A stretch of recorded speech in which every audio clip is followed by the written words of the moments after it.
ये पॉइंट यदि आप ध्यान से सुन लेते हैं तो जो राशियों में से आपसे चुन चुन के निकाला है वो सारा बहुत जल्दी फलित हो जाएगा। 1 से 100 तक की गिनती होती है।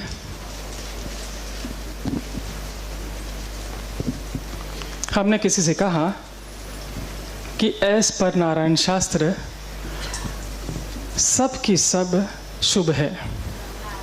1 से 100 नंबर तक का आंकड़ा सारा शुभ है। फिर भी जोड़ देने लगे कि कोई एक नंबर तो बताओ, कौन सा लक्की है, कौन सा लक्की, कौन सा लक्की है। हमने कहा 13 नंबर लक्की है।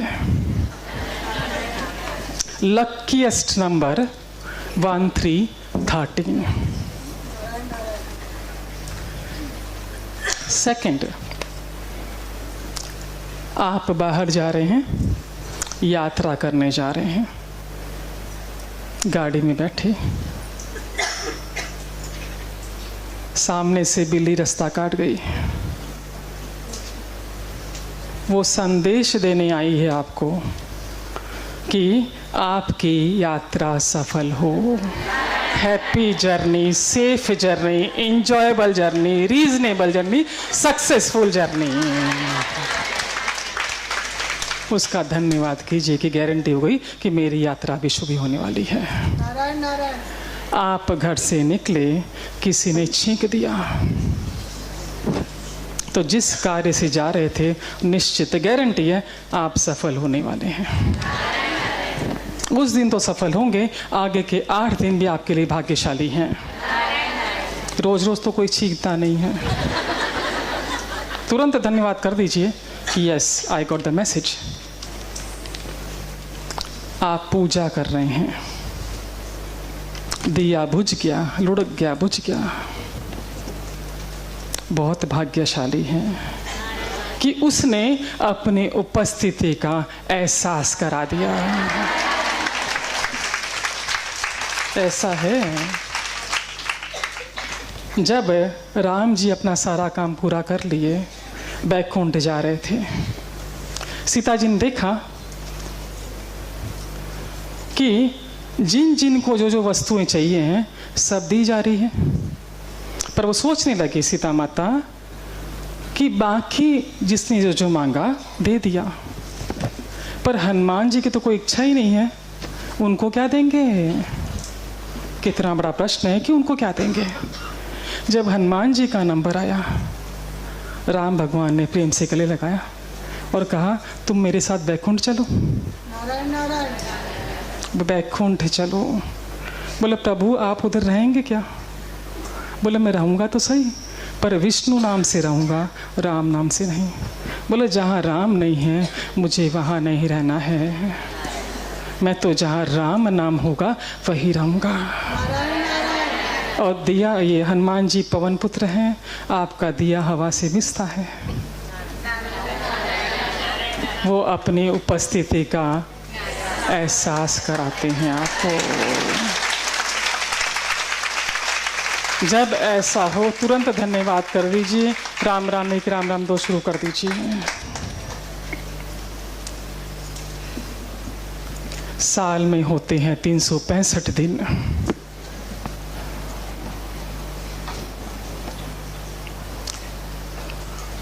एस पर नारायण शास्त्र 365 के 365 दिन हमारे लिए भाग्यशाली हैं। फिर भी अगेन किसी ने पूछा कि बताइए ना कौन सा पीरियड सही है। हमने कहा जो पितृपक्ष के 15 दिन चलते हैं सबसे अधिक शुद्ध सात्विक है। एक छोटी सी घटना मेरे बचपन की, इस पीरियड में जो पितृपक्ष चलता है इसकी कहानी आप तक। अंदाजन 40-42 साल पहले की बात है। हम छोटे छोटे थे, हम 4 भाई बहन। माँ हमेशा अस्वस्थ रही, हमें दादी ने पाला। एक दिन मैंने देखा कि मेरी पड़ोसन, हमारी जो पड़ोसन थी, हम उस टाइम आंटी वगैरह कम बोलते थे घर में, जब चर्चा करते थे कि शामली ऐसे करी, शामली ऐसे करी। और इन दोनों ऐसे कंधे पर कपड़े बेचने वाले आया करते थे, बंगाली तात की साड़ियाँ वगैरह लाते थे। वो कुछ कपड़े बेचने वाला था, फ्रॉक थे, साड़ियाँ थी उसके पास। पड़ोस वाली आंटी छांट छांट के खरीद रही थी। पड़ोस वाली आंटी कपड़ों को देख रही थी, मैंने भी देखना शुरू किया। उसमें एक फ़्रॉक मुझे अच्छा लगा और मुझे लगा वो मुझे फिटिंग में पूरा आएगा। मैं घर के भीतर गई, मैंने दादी से कहा, दादी वो फ़्रॉक बेचने वाला है, मेरे को फ़्रॉक चाहिए है। बोले 15 दिन कुछ नहीं मांगना, श्राद्ध का पहला दिन है, श्राद्ध में कोई भी सामान ना खरीदते हैं ना वापरते हैं। बहुत बोला मैंने, नहीं माना, नहीं मानी। 15 दिन रुक जाओ, कुछ नहीं मांगना 15 दिन, आज पहला दिन है, तुम्हारी डिमांड शुरू हो गई। स्ट्रिक्ट थी थोड़ी सी, मना कर दिया। मैं पिताजी के पास गई कि मेरे को फ़्रॉक चाहिए, फ़्रॉक बेचने वाला आया है घर में। उनके पास भी दादी गई कि श्राद्धों में कोई सामान नहीं खरीदा जाएगा, ये रोती है, रोने दो, रो के रह जाएंगे, ये गलत रीत नहीं चाहिए घर के अंदर कि श्राद्धों में सामान आ रहा है। ठीक, मैंने कहा बाजू वाली आंटी खरीद रही है, वो शामली कैसे खरीद रही है? बोले उसको भी बोल कर आती हूँ। उसके पास गई, उसको बुलाया किनारे में, हमारे घर बुलाया, उसको समझाया कि देख ये दिन शुद्ध नहीं है, नया कपड़ा नहीं खरीदना चाहिए, सामान नहीं खरीदना चाहिए, तेरे क्या फ़र्क पड़ता है, 15 दिन रुक के खरीद लियो। वो बोली, दादी अम्मा मैं भी नहीं खरीदती, पर 4 दिन पहले मैंने जो फ़्रॉक मार्केट में 125 का देखा था, वो 55 रुपये का दे रहा है, उसको पैसों की ज़रूरत है, उसको गांव जाना है, इसलिए ले रही हूँ। दादी के क्या समझ में आया मालूम नहीं, मेरे पिताजी को आके बोली कि श्राद्धों में कपड़ा ले सकते हैं, पहन नहीं सकते हैं। खरीद के ले लेंगे पर पहनाऊंगी नहीं बच्चों को। मैंने दिखाया, मेरे को ये वाला फ्रॉक अच्छा लगा, ये चाहिए मेरे को। ऐसे उस टाइम पहनाते नहीं थे, टांग के देखते थे, लगा के देखा, फिर भी इतना बड़ा था। ये कहकर मना कर दिया कि ताड़ के जैसे बढ़ती जा रही है, ये 6 महीना भी नहीं पहन पाएगी, ये नहीं लेना है।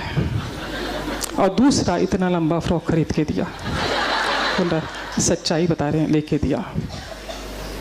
लेकर घर में आई, मैंने उनसे कहा कि बहुत लंबा दादी फ्रॉक है, आप एटलीस्ट मोड़ के तो दे दो, कभी पहनना होगा तो। बोला श्राद्धों में सुई हाथ में नहीं लेते हैं। वो फ्रॉक लिया, अच्छे से समेट के पेटी में रख दिया कि दिवाली पे इसे पहन लेना। तसल्ली हो गई कि घर में तो आ गया। अंदाजन 5-6 दिन बाद की बात, मेरे पिताजी की आदत थी कि वो हर चीज़ दादी से शेयर करते थे, कि माँ से उनकी शेयरिंग नहीं हो पाती थी अस्वस्थ होने की वजह से। हर बात दादी को आके बताते। बोले कल परसों सेठ की बेटी का जन्मदिन है, तो वो सेठ बोले हो टावरा ने लिया हो, टावरा में भी लेकर आयो। पर प्रश्न उठा कपड़े कहाँ हैं पहनने के लिए, क्योंकि उस वक्त हमें सिर्फ दिवाली पर कपड़े मिलते थे, साल में एक बार। दादी ने देखे जो पुराने कपड़े हैं उसमें से कोई ढंग का निकल आए तो पहना देवे। और हमें अच्छे से मालूम था कि जो ड्रेस पेटी में पड़ा है वो पहनने नहीं मिलेगा, क्योंकि वो रूढ़िवादी बहुत थी, नियम पालना है तो पालना है। ये तय हुआ कि बच्चा कौन जावे, तू एक लो जाए, कपड़ा नहीं तो कहाँ से जाएंगे। जन्मदिन वाले दिन सुबह सुबह मैंने सुना दादी को पिताजी से कहते कि टाबरा ले जाए, अच्छो खा ले सी, घूम ले सी, पेटी में से फ्रॉक निकाल दे शो। वो फ्रॉक नई निकाल के हमें पहनाई गई। और जिसने कहा था कि सुई हाथ में नहीं लेंगे श्राद्धों में, उसी दिन श्राद्ध में सुई से वो फ्रॉक सिल के दी, छोटी करके दी। और चप्पल सही नहीं थी पहनने के लिए, बाटा की दुकान में जाकर 5 रुपए की चप्पल भी दिलवा कर लाई कि इतनी बड़ी जन्मदिन की पार्टी में बच्चे जाएंगे तो क्या पहन कर जाएंगे। जब हमें कपड़े पहनाए जा रहे थे, मेरे को और मेरा छोटा भाई साथ में गया था, करीबन 7-8 बार बोला होगा कि तेरी चाची को मत बताना नया कपड़ा पहना था, ताई को आगे मत बात करना, उनको नहीं मालूम पड़ना चाहिए कि तुमने नए कपड़े पहने हैं श्राद्धों में, बात मत चलाना, बात मत चलाना। हम उस पार्टी में गए, जो भी खाया पिया, एक कोने में बैठ गए, क्योंकि जो पार्टी थी वो हमारी कल्पना में ही सोचा होगा कि ऐसी इतनी जोरदार पार्टी कभी देखी भी नहीं थी। और मेरे पापा 2-3 बार हमको संभाल के गए कि खाया कि नहीं, कई बच्चे भी ना खाया नहीं रह जाए, खिला के जाते थे। फिर बाहर संभाल रहे होंगे कुछ काउंटर, हम कोने में बैठ गए। जब पार्टी पूरी होने आई, उनका नौकर बड़े बड़े कार्टून रख कर गया, और जिस बच्चे का जन्मदिन था उसकी माँ, बच्चे जब रिटर्न जा रहे थे, बीच कंपास पेंसिल बॉक्स था रिटर्न गिफ्ट में, उसमें 4-5 कलर पेंसिल, रबड़, शार्पनर 5 स्टार की। अभी भी जब मैं इस सब्जेक्ट की तैयारी कर रही थी, मुझे एक्चुअली ये चीज़ें बिल्कुल भी याद नहीं थी, पर कैसे वो सब चीज़ें जैसे लगा कि सामने पिक्चर चल रही है, वो घटना मेरे आगे घट रही है। जिस बच्चे का जन्मदिन था उसकी माँ सब बच्चों को पूछ रही थी, which colour do you want red, you want blue, you want green. और हम बैठे बैठे देख रहे थे। मैंने मेरे भाई से कहा कि मैं पिंक लूँगी तो ब्लू लेना, नीला ले लेना, हम दोनों पाती करके एक दूसरे रोज़ नया कंपास लेके जाएंगे, एक दिन तू ना पिंक लेना, एक दिन मैं ब्लू लेंगी, हमारे पास 2-2 हो जाएंगे, सेम कलर मत लेना। वो बेचारा छोटा सा था, बोला मेरे को नहीं लगता अपने को देंगे, इन लोग खाली पैसे वाले के बच्चों को देंगे। हम और मन में दुख इंतज़ार करते बैठे रहे। कंपास हमें भी मिला, लेकिन अपनी चॉइस का नहीं। जो बच्चे वो छोड़ गए थे, वो कलर हमारे हाथ में आए कि ये ले लो तुम्हारा, ये ले लो तुम्हारा। पर उस वक्त भी ऐसा लगा कि अलादीन का चिराग मिल गया है, क्योंकि बहुत बड़ी वस्तु थी हमारे लिए। वो पेंसिल बॉक्स भी हमारे लिए बहुत बड़ी चीज़ थी। हम घर में आए, रास्ते में पिताजी ने हमसे कहा कि दादी सो गई होगी बेचारी, रोज़ जल्दी सोती थी, जल्दी उठती थी, उस दिन नहीं सोई थी। हम गए तो दरवाज़ा खुला था, इंतज़ार करते हुए घर में घुसे, कपड़ा बदल लो, पहला कि कपड़े बदलो। कपड़े बदलते बदलते हमसे पूछा क्या खाया वहाँ पर, क्या किया। हमने कहा आइसक्रीम खाई, पान खाया, कुल्फ़ी खाई, केक खाया। Cake was luxury for us that time, cake खाया। उस वक्त तो उनके चेहरे के भाव समझ नहीं आए, पर अब वो जब घटना रिकलेक्ट कर रहे थे, उनके चेहरे के एक्सप्रेशन दिखे कि जितनी खुशी हम लोगों को खाकर नहीं हुई थी, उतनी खुशी उन्हें हमें देखकर हुई। कपड़े बदलवा लिए, समेट के रखवा लिए। वो कंपास बॉक्स भी दे दो, अभी नहीं यूज़ करना, नया है, 4 दिन बाद में देवी माता का टाइम आएगा तब यूज़ करना। मेरा तो ले लिया, मेरा छोटा भाई मना कर दिया, नहीं दूंगा, रोने लगा। बाबूजी बोले रहने दे। मैंने कहा मेरा भी वापस दे दो, फिर इसका नहीं लिया तो। याद है अब भी कि अपने तकिए के बाजू में वो कंपास का रखे रहना, सोना। 4 बार उसको देखना, तेरे पास कौन सा कलर है, मेरे पास कौन सा कलर है। उस रात मैंने अपनी दादी को अपने पिताजी से कहते सुना कि अच्छा हुआ उस दिन कपड़े खरीद लिए, बच्चे आज अच्छा खा लिए, अच्छा घूम लिए।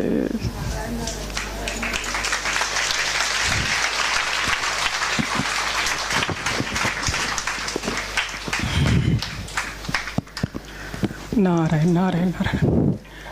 हर दिन शुद्ध है, हर दिन पवित्र है। बल्कि जितना धर्म कर्म हम इन 15 दिनों में करते हैं, बाकी समय नहीं करते। गायों को भोजन, कौओं को भोजन, कुत्तों को भोजन। बल्कि जिनको जीते जी नहीं पहुंचा उनको इन दिनों पूछते हैं। तो 365 दिन शुभ है, और यदि अति उत्तम यदि आप कहें तो ये पितृपक्ष के 15 दिन है।